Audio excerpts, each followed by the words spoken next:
ഗുജറാത്തിലെ സൂറത്തിൽ മെട്രോ നിർമ്മാണത്തിന്റെ കൂറ്റൻ ക്രെയിൻ തകർന്നു വീണ അപകടം. കെട്ടിടത്തിന് മുകളിലേക്കാണ് ക്രെയിൻ തകർന്നു വീണത്. ആർക്കും പരിക്കില്ല. ക്രെയിൻ വീഴുന്നതിന്റെ ദൃശ്യങ്ങൾ പുറത്തുവന്നു.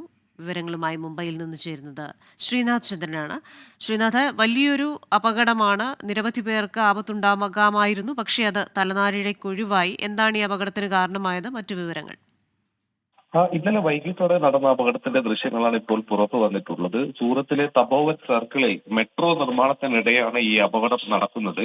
മെട്രോ നിർമ്മാണത്തിന്റെ ഭാഗമായി ഒരു വലിയ ഇരുമ്പ് ഭാഗം ഉയർത്തുന്നതിനിടെയാണ് രണ്ടു ക്രെയിനുകൾ ഉണ്ടായിരുന്നതിൽ ഒന്നിനെ ബാലൻസ് തെറ്റുകയും സമീപത്തുണ്ടായിരുന്ന ഒരു ബംഗ്ലാവിലേക്ക് കെട്ടിടത്തിലേക്ക് മറിഞ്ഞു വീഴുകയും ചെയ്തത്. കെട്ടിടത്തിന് കേടുപാടുകൾ പറ്റിയെങ്കിലും ആർക്കും പരിക്കില്ല. അതിന് കാരണം കെട്ടിടത്തിൽ ഈ അപകടം നടക്കുന്ന സമയത്ത് ആരും ഉണ്ടായിരുന്നില്ല എന്നതാണ്.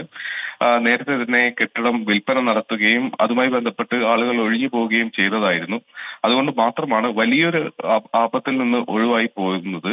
അതേസമയം ക്രെയിൻ ഓപ്പറേറ്റർക്ക് പരിക്കേൽക്കുകയും ചെയ്തിട്ടുണ്ട്. ഈ സംഭവങ്ങളുടെ ദൃശ്യങ്ങളെല്ലാം തന്നെ ഈ ഘട്ടത്തിൽ പുറത്തു വരികയും ചെയ്തിട്ടുണ്ട്. ഇക്കഴിഞ്ഞ ജൂലൈ 30-ാം തീയതിയും സമാനമായ ഒരു തരത്തിൽ ക്രെയിൻ അപകടം ഇവിടെ നടന്നതാണ്. ഈ മെട്രോ നിർമ്മാണത്തിനിടെ ഏതാണ്ട് 20-22 ദിവസത്തിനിടെ ഉണ്ടാവുന്ന രണ്ടാമത്തെ സമാനമായ അപകടമാണ്. നേരത്തെ ജൂലൈയിൽ ഈ അപകടം ഇതുപോലെ ഒരു അപകടം ഉണ്ടായപ്പോൾ കാരണം കാണിക്കൽ നോട്ടീസൊക്കെ കരാറുകാരന് നൽകിയതാണ്. അതിനുശേഷവും തൊട്ടു പിന്നാലെ ഒരു മാസം കഴിയുന്നതിനുള്ളിൽ തന്നെ മറ്റൊരു അപകടം കൂടിയുണ്ട്. ഏതായാലും ഈ അപകട സമയത്ത് വീട്ടിൽ ആളുകൾ ഉണ്ടാവാത്തതാണ് വലിയൊരു ആപത്ത് ഒഴിവാവാൻ കാരണം. ശരി. മുംബൈയിൽ നിന്ന് വിവരങ്ങൾ നൽകുകയായിരുന്നു ശ്രീനാഥ് ചന്ദ്രൻ.